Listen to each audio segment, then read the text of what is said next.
Hi everybody, this is Dan Stolbarger. Welcome to this week's update, Middle East update. It's the week of June 11th. We're going to look back upon the events that have transpired this week, more specifically over the last couple days. We always begin with our news bites, but first just a reminder that the PDF PowerPoint behind me is, the notes are available on the YouTube page. Just click that link and you can have the notes without my head in the way, okay? So we start with the news bites. Trump is warning that the US will continue to attack Iran. That's issued today. And it seems to be ratcheting up. The U.S. Army's 82nd Airborne Division, known as the Devil's Division, is expected to take control of Iran's oil fields, the oil islands. That may include boots on the ground. So again, Trump is twisting the arm in the negotiations with Iran. Now, those in Israel are saying, hey, it's been 2 months now. Trump is finally learning how to speak Persian. And again, let that one sink in for a moment. Again, these are our news bites. This is discouraging.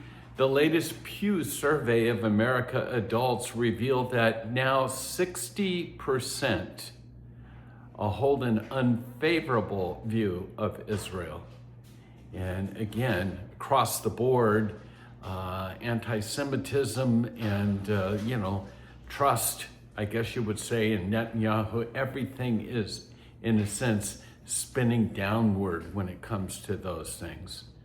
Iranian officials are quoted basically to say, hey, with the enriched uranium that we do have now, we may not be able to, in a sense, complete a nuclear bomb, but we have the ability to create probably over 100 dirty bombs with just the uranium we have on hand now.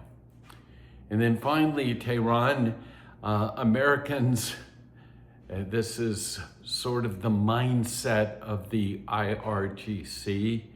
Americans still believe that getting us to, quote, sign a piece of paper will create a new reality in the region.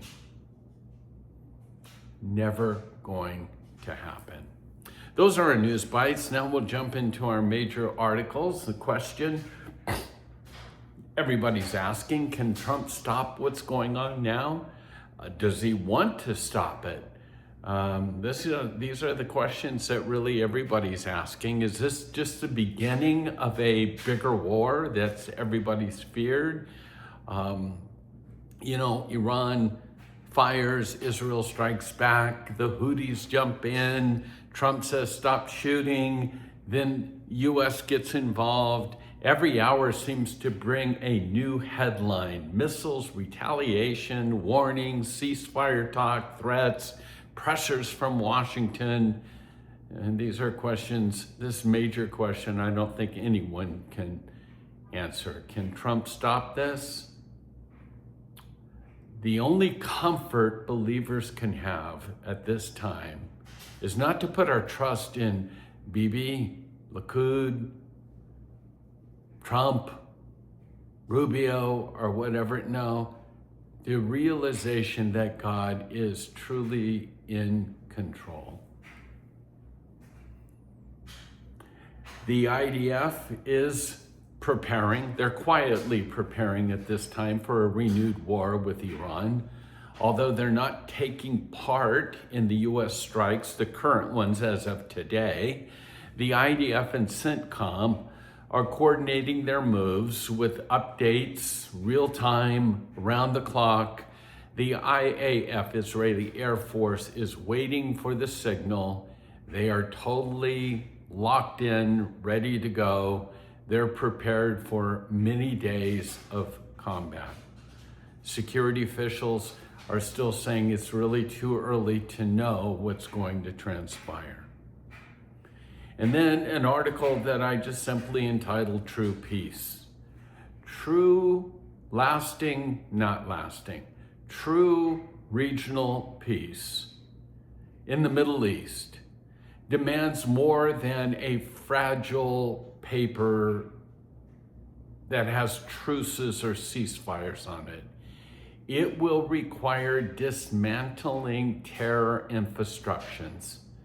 It will require enforcing red lines, empowering those ready for coexistence over those who glorify martyrdom and rejection. At some point, if we're going to have a regional peace, there has to be a regime change in Iran.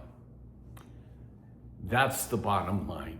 True peace requires a regime change. And then more truth. If you want the Iranian regime to sign a deal, hit it hard, sustain pressure, not mixed signals. It's what forces dictatorships to make concessions.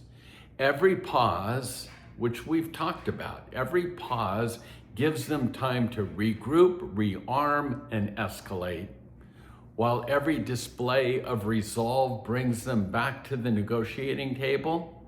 Strength creates leverage. Again, the Israelis saying, hey, Donald is learning to speak Persian, right? Hesitation only prolongs the conflict.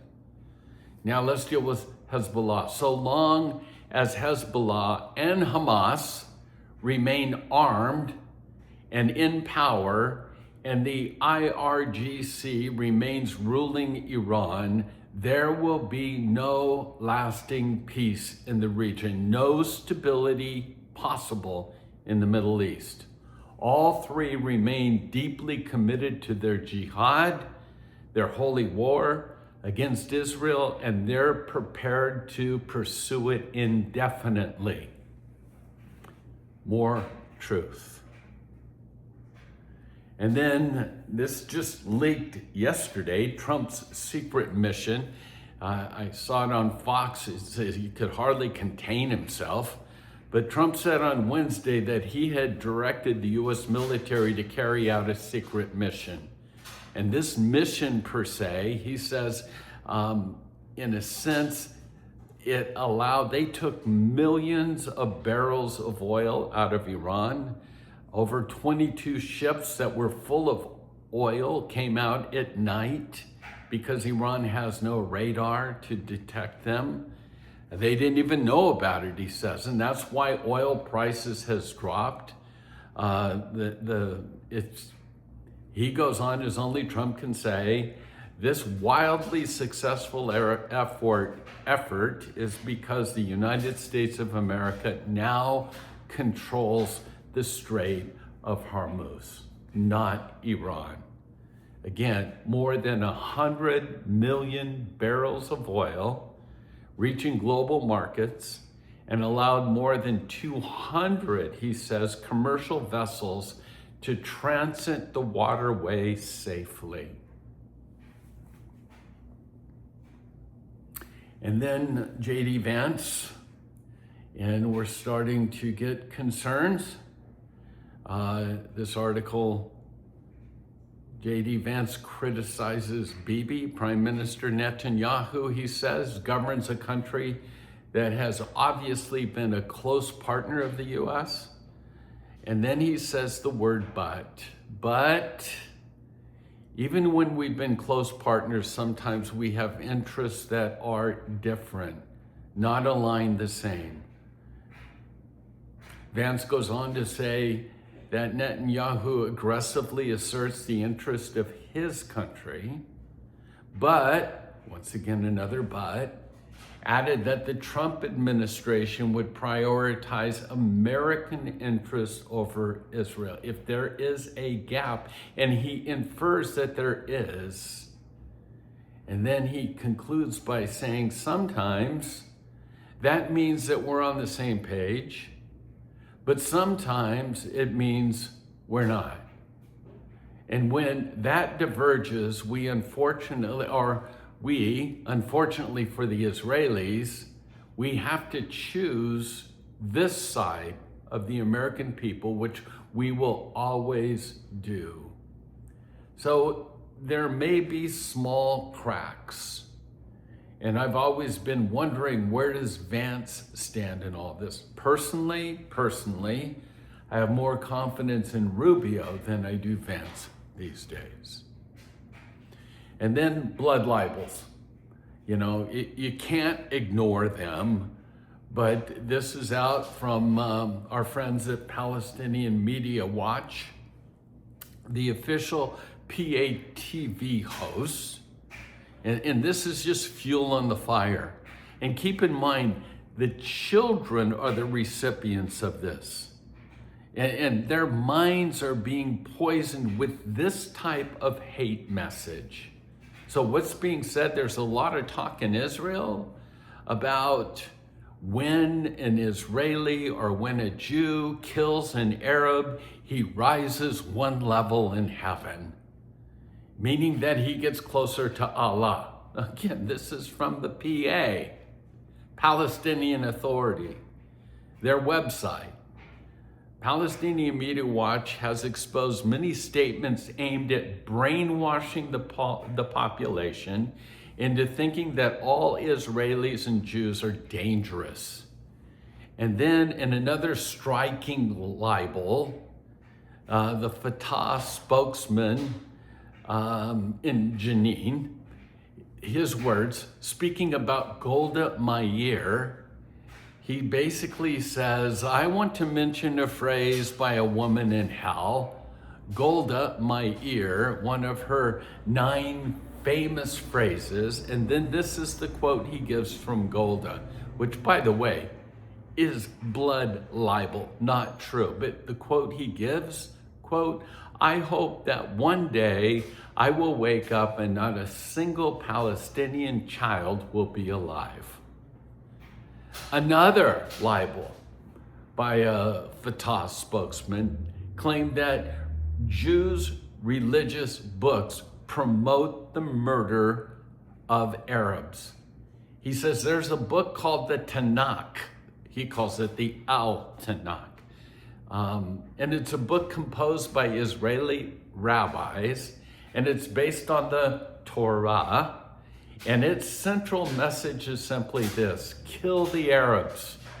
Killing Palestinians, a good Arab is a dead Arab. Now we listen, we see that. And anybody that's rational and well-educated can let it just be water off your back. But this is the steady diet that's being poured in to Palestinian and Arab children. Once again, we're grateful for this ministry, Palestinian Media Watch, that exposes these things. And then finally, truth be told, biblically speaking, there comes a time if we're just looking through the lenses of politics these days, we can't help but be depressed and discouraged. But we need to rise up and look through the lenses of biblical prophecy to see, what does the Bible say about what's going on in our day. And it's not hard to get a glimpse of this foggy picture through the lenses of Ezekiel, knowing that Iran and modern day Turkey, as well as Russia, in the end of days will collaborate together to come against Israel. There will be a day that Israel will have to stand alone. They will not be able to rely on America. And we're already sensing 60% of Americans today, 60% have an unfavorable position regarding Israel? So we're reminded of a passage in Numbers 23 when Balaam is being paid to curse Israel. He makes this statement: the people shall dwell alone and shall not be reckoned among the nations. The day is coming. I hope it's not on our watch, but the day is coming where Israel will stand alone. But God. And I'll leave it at that. I'll leave it with the but God. So that's our report for this week. Now, currently, my wife and I are scheduled to leave on Monday to head to Israel. And we will be there for at least a couple weeks. And our Middle East updates will probably be primarily through just PDF PowerPoints.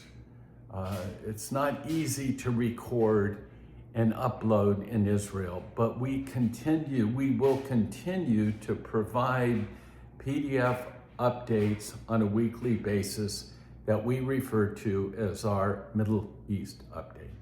So keep us in your prayers, and with that, shalom.